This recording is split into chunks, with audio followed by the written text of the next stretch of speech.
Grief is one of those emotional experiences that can feel like a heavy, unshakable fog.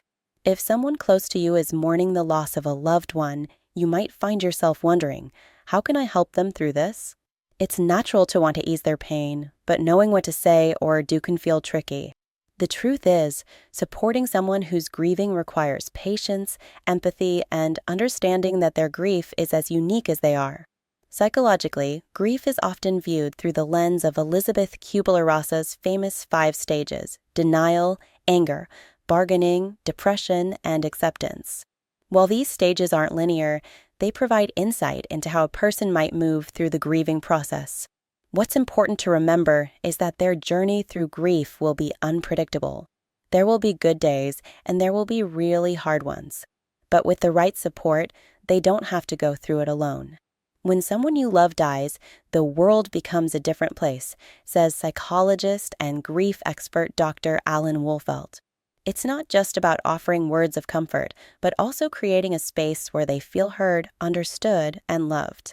So, if you're wondering how to support someone grieving, keep reading for tips that will make a meaningful difference in their healing journey. How to support someone who's grieving. Supporting someone who is grieving can feel intimidating.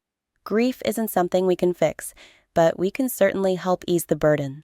Knowing how to support someone who's mourning a loved one is about more than just words. It's about showing up, being present, and offering the kind of empathy that allows them to feel heard without feeling judged.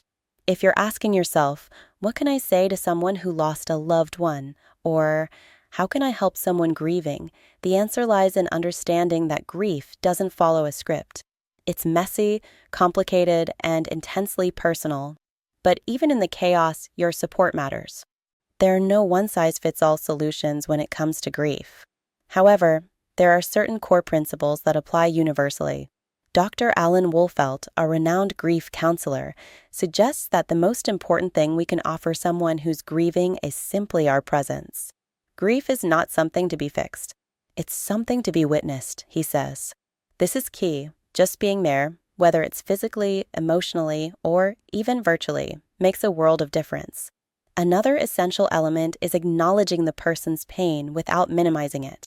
Sometimes we try to make others feel better by offering platitudes like, they're in a better place, or everything happens for a reason, but these can feel dismissive. Instead, let them express their feelings and meet them where they are. Grief needs space to breathe, and it's our job to hold that space with compassion. Tip 1. Understand the grieving process. To truly help someone grieving, it's essential to understand the grieving process itself. Grief isn't a linear path with a clear beginning and end. Instead, it's an unpredictable roller coaster that moves through a range of emotions, from sadness to anger to confusion. The famous Kubler-Ross model suggests that grief moves through 5 stages: denial, anger, bargaining, depression, and acceptance. However, this model isn't rigid. People might move through these stages in different ways, or even revisit them multiple times. What we need to understand is that everyone processes grief differently. Some might feel numb for weeks, while others might cry at the drop of a hat. Some might avoid their emotions altogether. There's no right way to grieve, and the experience can vary even from one moment to the next. Recognizing this can help us avoid putting pressure on someone to move on or get over it before they're ready. Tip 2. Know what to say to someone who's grieving. One of the most common questions people ask when someone they care about is grieving is, "What do I say?" It's understandable. It can feel incredibly difficult to find the right words in a situation where emotions are raw and intense. But here's the thing. It's less about what you say and more about how you say it. The most important thing is to be sincere and empathetic. Avoid cliches like, "I know how you feel," or "time heals all wounds." While you may have good intentions, these phrases often come off as trite or dismissive. Instead, try saying things like, "I'm so sorry this is happening to you," or "I don't know what to say, but I'm here for you." In this context, it's perfectly okay to admit that you don't have all the answers. Just being there to listen and offer a shoulder to lean on speaks volumes. And don't underestimate the power of silence. Sometimes, the best thing you can do is just be present without speaking. Let the person cry, Let them share stories, or even let them sit in silence, whatever they need. Your mere presence and willingness to listen can provide immense comfort during a time when words might fall short. How to talk and listen to someone who's grieving. When someone is grieving, communication can feel tricky. You want to offer support, but the fear of saying the wrong thing can paralyze you. Here's a simple rule: be present and listen. Grieving people often feel overwhelmed by their emotions, and sometimes the most helpful thing you can do is let them talk.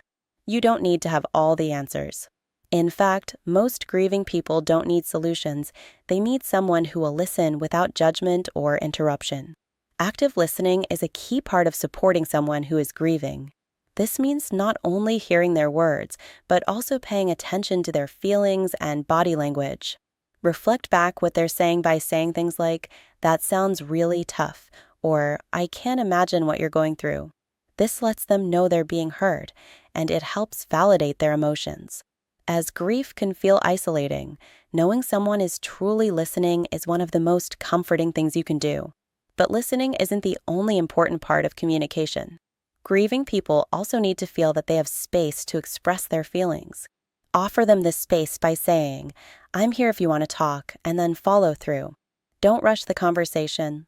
Let it unfold at their pace. Sometimes, the best thing you can offer is your time and willingness to simply be there. We all want to comfort others in their pain, but sometimes our desire to make the person feel better leads us to say things that don't have the effect we intend. Avoiding certain phrases can be just as important as knowing what to say. For example, phrases like, "Everything happens for a reason," or "At least they're not suffering anymore," can be incredibly hurtful, even if you're trying to provide reassurance. These statements may come off as dismissive, suggesting that the pain of the loss should be minimized or quickly overcome. Similarly, avoid telling the person to move on or be strong. Grief doesn't follow a timeline, and it's essential to allow the person the time and space they need to process their feelings. Telling someone to be strong can inadvertently imply that their grief is a weakness rather than a natural and necessary response to loss. Let them feel what they need to feel, and avoid pushing them to snap out of it prematurely. Another thing to avoid is comparing their loss to your own. While it's natural to want to share your experiences, saying something like, "I know exactly how you feel because I lost someone too," might make the person feel like you're minimizing their unique experience. Grief is personal and specific to each individual, and comparing losses can unintentionally invalidate their emotions. Tip 3. Offer practical assistance. When someone is grieving, the emotional burden can be all-consuming. But the practical aspects of daily life, like cooking, cleaning, or even going grocery shopping, can also feel like insurmountable tasks. This is where offering practical assistance becomes invaluable. Sometimes, asking someone if they need help can be overwhelming in itself, as they might feel guilty or too tired to ask for what they need. Instead of waiting for them to ask, offer specific forms of help. "I'm going to the store. What can I pick up for you?" Or, "Would it be helpful if I made dinner for you tomorrow?" These small, thoughtful acts can make a world of difference in someone's life during the first days, weeks, and even months of grief. Tip 4. Provide ongoing support. Grief doesn't just end after the funeral or memorial service.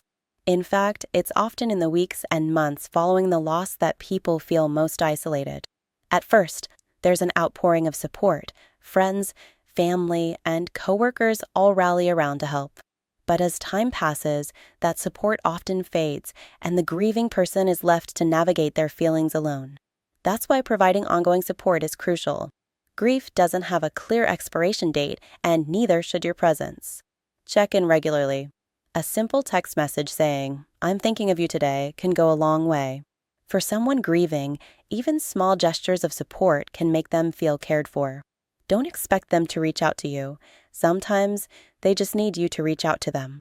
Whether it's a call, a note, or an invitation to spend time together, consistent check-ins help keep the connection alive and remind them that they're not alone in their grief. It's also important to stay sensitive to their needs over time. For example, their emotional needs might change as they progress through different stages of grief. Early on, they might need more time alone. Later, They might crave companionship or distraction. Offering your presence in a way that aligns with their evolving needs shows a deep respect for their journey and that you're there for the long haul. Tip 5. Watch for warning signs of depression. Grief is a natural reaction to loss, but it can sometimes blur into something more concerning: depression. It's important to watch for warning signs that indicate someone may need additional help. While sadness and melancholy are normal during grief, depression is more persistent and can severely impact a person's ability to function. Signs of depression in someone grieving include prolonged feelings of hopelessness, a loss of interest in things they once enjoyed, difficulty concentrating, or significant changes in appetite or sleep patterns. If you notice these symptoms, it's important to approach the situation with care. Gently suggest that they speak with a mental health professional or a counselor who specializes in grief. As well-meaning as you might be, it's not always within your power to provide the kind of professional help that someone may need if they're experiencing depression. Encouraging them to seek help doesn't invalidate their grief. It's a way to support them in getting the additional care they may require. It's also essential to remind grieving people that it's okay to ask for help, whether from friends, family, or professionals. Grief is hard enough without the added burden of thinking they have to go through it alone. Reassure them that it's normal to seek support during tough times and that there's no shame in it. How to comfort a child who's grieving. Grieving is challenging at any age, but when it comes to children, the process can look a little different.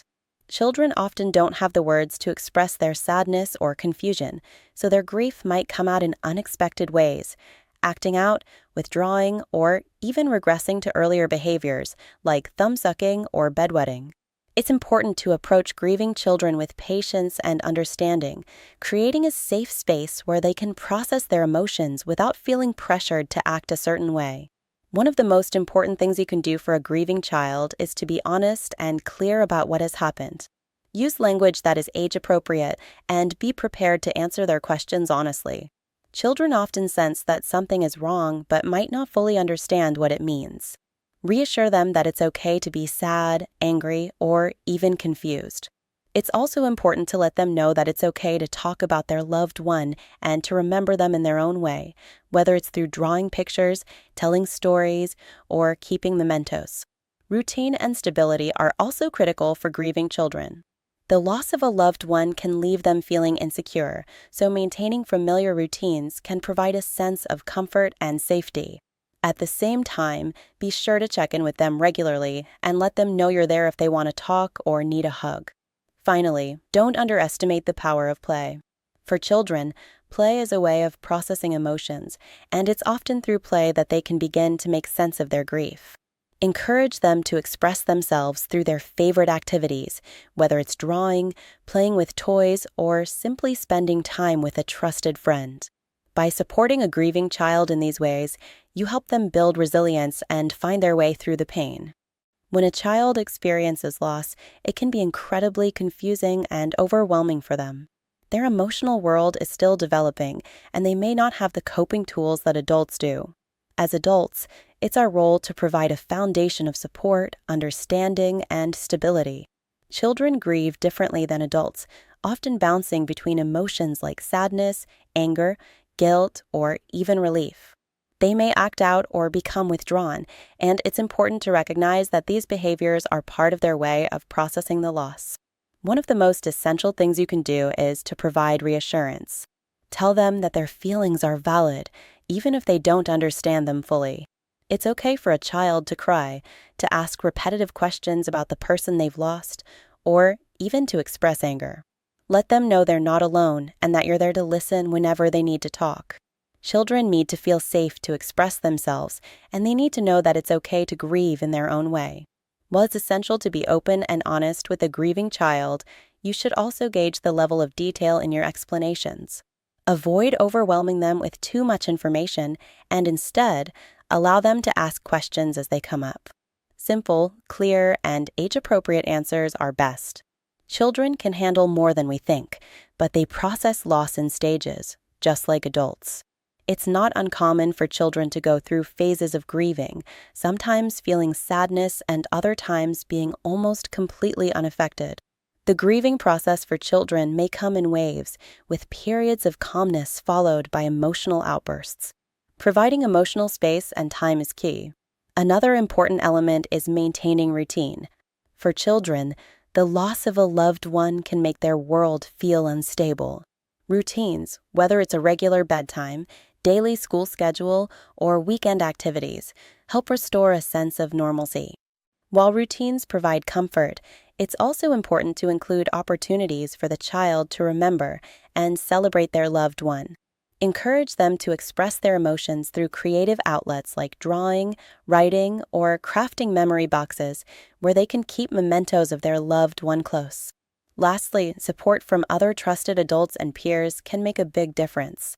Connecting the grieving child with others who understand their pain, whether that's through a grief support group for children or spending time with other family members who are also grieving, can help them feel less isolated. Children need to understand that grief is a shared experience and they're not the only ones going through it.